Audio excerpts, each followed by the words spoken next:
Salut et bienvenue sur le podcast 17 rayons d'espoir. Alors aujourd'hui on se retrouve pour un épisode de la série Ceux qui agissent et on va s'intéresser à l'objectif de développement durable numéro 13, mesures relatives à la lutte contre les changements climatiques. Donc le changement climatique, c'est un sujet dont on entend beaucoup parler en France, mais on s'est demandé comment des jeunes à l'autre bout de la Terre, en Argentine, appréhendent et affrontent ce problème. Et alors qu'en Argentine, il y a quand même pas mal de difficultés, il y a de la pauvreté, il y a des difficultés à accéder au travail, il y a des difficultés économiques, qu'est-ce qui pousse ces jeunes à s'engager en priorité pour le climat ? Donc pour cela, on a rencontré l'association Jóvenes por el Clima Tucumán en Argentine. Bonne écoute.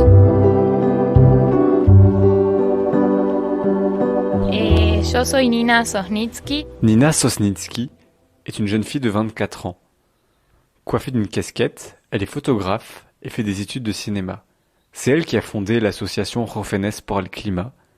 Et ce qui l'a poussée à se lancer dans ce combat, c'est le visionnage du film documentaire Avant le déluge avec Leonardo DiCaprio. La primera palabra que se me vino no es muy optimista, pero sin pensarlo se me vino la palabra caos. Quand je pense au changement climatique, le premier mot qui me vient à l'esprit n'est pas très optimiste.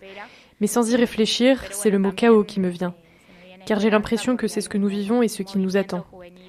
Et puis le mot espoir me vient aussi à l'esprit parce qu'il y a un mouvement de jeunesse qui transforme ce chaos en action. Mi nombre es Arturo Cuello. Arturo Cuello est un jeune homme de 24 ans. Derrière ses petites lunettes, c'est un jeune homme passionné de politique. Il a fait ses études en droit et il est aujourd'hui coordinateur général de Jóvenes por el Clima à Tucumán. A mí me viene un poco la palabra crisis, pero crisis en el sentido... Pour moi, c'est le mot crise qui me vient. Mais crise dans le sens étymologique du terme, c'est-à-dire un moment d'opportunité. En d'autres termes, cela soulève un problème, cela soulève une opportunité de repenser le système dans lequel nous vivons. Cela fait quelques années que Nina et Arturo se sont engagés dans la lutte contre le changement climatique. Ils ont choisi cela parce que l'Argentine en subit dès à présent les conséquences.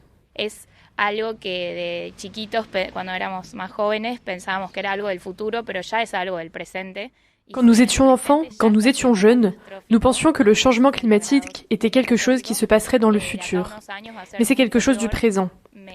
Si vous regardez le présent, c'est catastrophique, parce que 60 degrés dans une ville, c'est catastrophique. Et dans quelques années, ce sera bien pire. Je pense qu'il est très important de s'activer pour cette cause, principalement pour les gens, parce qu'il y a des gens qui souffrent, qui sont en train de tout perdre. Tucumán est l'une des provinces où le taux de pauvreté est le plus élevé dans la région du nord-ouest. Ici, il y a des vagues de chaleur, des inondations, beaucoup de sécheresse.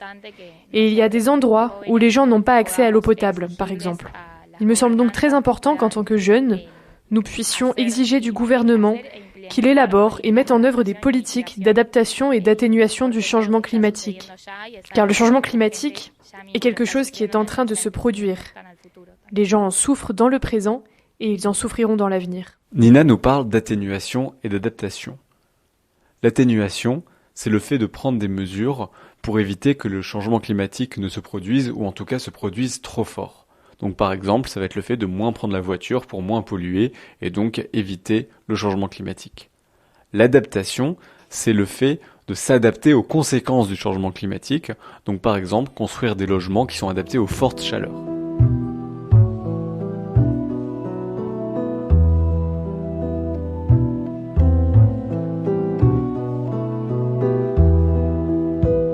Pour Arturo et Nina, les actions individuelles, comme réduire sa consommation de viande, moins utiliser la voiture ou utiliser des vêtements d'occasion sont importantes. Mais l'essentiel se joue au niveau collectif. Hay que trabajar desde lo colectivo y desde lo individual. Desde lo individual, desde cuestionarnos los hábitos de consumo, de entender cómo podemos llevar una vida. Nous devons faire des efforts à la fois au niveau individuel et au niveau collectif. Au niveau individuel, en remettant en question nos habitudes de consommation, en comprenant comment nous pouvons mener une vie plus durable, mais aussi en mettant les questions environnementales à l'ordre du jour, au niveau du quartier, du quotidien, du mètre carré comme nous le disons parfois autour de nous. Mais sur quoi devons-nous mettre l'accent ? Nous, Jóvenes por el Clima, on est dans le collectif. Nous cherchons, en tant qu'association, à ce que les personnes que nous allons voir agissent. Au niveau local, nous réclamons auprès de notre gouverneur et de nos municipalités la prise de mesures d'adaptation et d'atténuation du changement climatique. Mais au niveau individuel, plutôt que de demander aux voisins de changer ses habitudes de consommation, nous considérons que nous pouvons faire beaucoup plus au niveau collectif.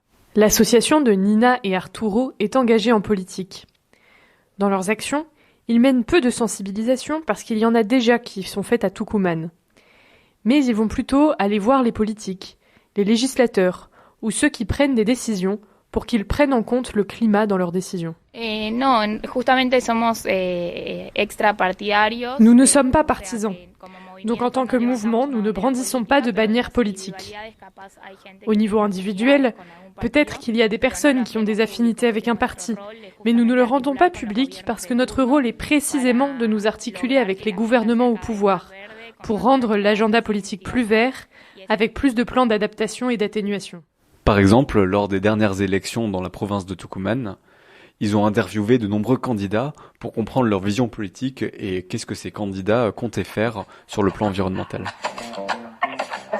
Un placer tenerte aquí. Muchísimas gracias por la invitación. La candidata por el Frente de Izquierda, Miriam Bregman, sostuvo. El sistema capitalista está destruyendo el traduce en 347 cargos para hacer quizá en hechos concretos y en estructuras lo más exitoso. Esto se debe a que el actual sistema de acople le permite.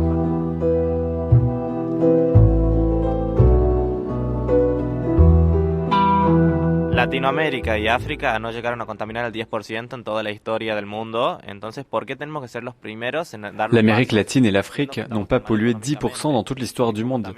Alors, pourquoi devons-nous être les premiers à prendre des mesures alors que nous sommes si mal en point sur le plan économique ? Mais il y a aussi certains cas où il faut nuancer ce que je viens de dire.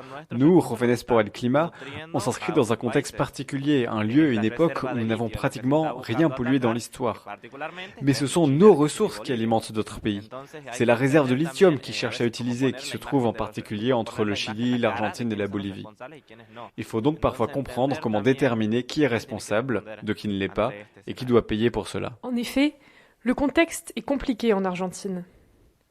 Comme le dit Arturo, beaucoup de la production économique en Argentine est préjudiciable à l'environnement, avec une forte exportation de gaz et de pétrole ou des extractions de lithium par exemple.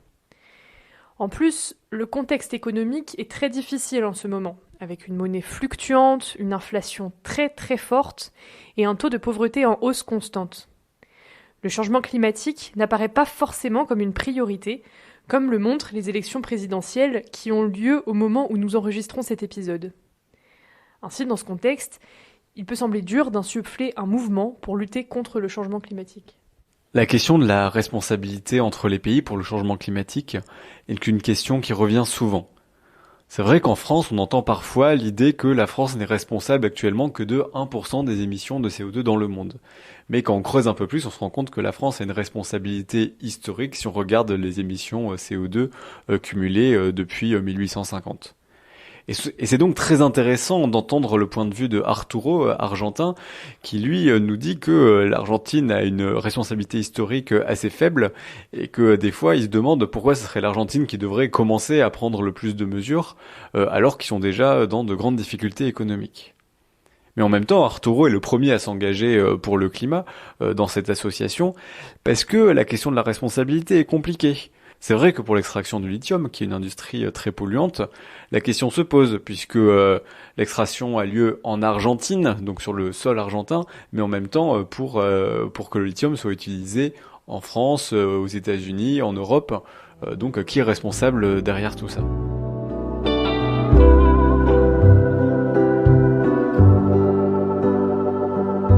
On se demandait au début de cet épisode pourquoi ces jeunes s'engageaient pour le changement climatique. On leur a posé la question, et en fait, leur moteur, ce qui les anime, c'est la lutte contre la pauvreté. Ils ont bien conscience que le changement climatique va accroître les inégalités. À la fois les inégalités sur un plan très local, puisque dans une ville, ce sont les personnes les plus pauvres qui vont plus en souffrir que des personnes plus riches, et puis à la fois sur un point de vue beaucoup plus global, puisque ce sont les pays du Sud qui, a priori, vont être beaucoup plus impactés que les pays du Nord. Ainsi, la lutte contre le changement climatique est une lutte qui touche bien d'autres objectifs du développement durable, comme la pauvreté, la biodiversité et bien d'autres encore.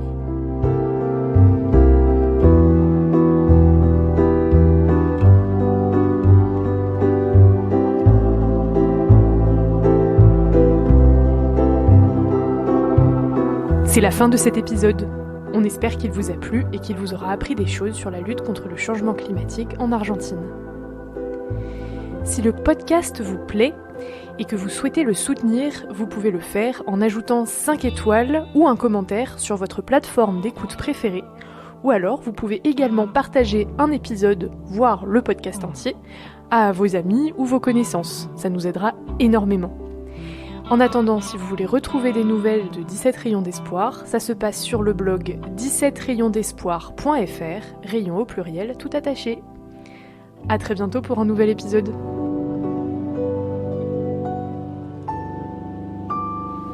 Yo pienso que Je pense que nous faisons partie d'une génération qui a ouvert la porte à de nombreuses remises en question et que les générations qui nous suivent, qui ont moins de 24 ans, apportent de nombreux outils pour pouvoir transformer la société et continuer à se remettre en question. Je sais qu'on leur a ouvert la voie pour apporter des changements plus concrets. Et je veux leur dire qu'elles ne doivent pas abandonner parce qu'elles ont le soutien de notre génération et que nous devons continuer à nous battre pour créer de nouveaux chemins, apporter des changements concrets et ne pas baisser les bras. Cambios concretos, no bajar los brazos.